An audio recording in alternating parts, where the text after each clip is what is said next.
அண்ணன் பாஜக கூட்டணி இல்லாமல் ஆட்சி இங்கே வந்து கண்டெஸ்ட் பண்ணணும்னு சொல்கிறவங்க வாழ்க்கையில் தனியாகவே நின்று வின் பண்ணாத திமுகவை பார்த்து ஏன் இந்த கேள்வியை கேட்க மாட்டேங்கிறாங்கன்னு தெரில.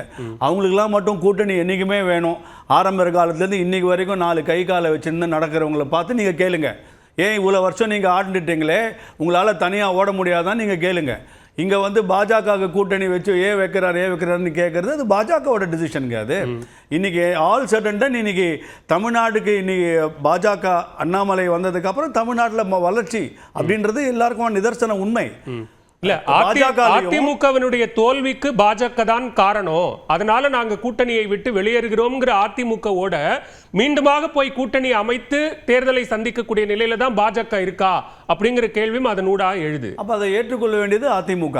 இதுதான் இப்ப எனக்கு தெரிஞ்சு நான் திருப்பி சொல்றது வந்து இந்த கூட்டணியை சேரவிட கூடாதோ என்பதுதான் பல பேரோட கருத்தாக இருக்குன்னு நினைக்கிறேன். ஏன்னா பல கருத்துக்களை சொல்ல வேண்டியது வரும். இப்ப நான் சொல்லுவேன், நீங்க 7 கான்ஸ்டிட்யூன்சில நீங்க டெபாசிட் போச்சேன்னு கேட்பேன்.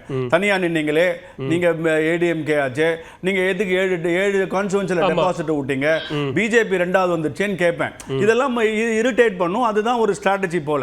எனக்கு பழைய விஷயம், பாஜக அதிமுக மிகப்பெரிய கட்சி, மாற்று கருத்தில்லை. பாஜக மிக வேகமாக வளரும் கட்சி தமிழ்நாட்டில். அது மிகப்பெரிய கட்சி. உலகத்தில் 3வது முறை நாட்டை ஆளக்கூடிய கட்சி, தமிழகத்தில் வேகமாக வளரக்கூடிய கட்சி. இன்னைக்கு நிச்சயமாக பாஜகவுடைய துணையும் சில பேருக்கு தேவை என்ற கட்டாயம் இருக்கு. ஸோ அதனால என்னதான் இருந்தாலும் இந்த ஈகோ ட்ரிகரிங் பண்றதை பண்ணி கொண்டு தான் இருப்பார்கள்.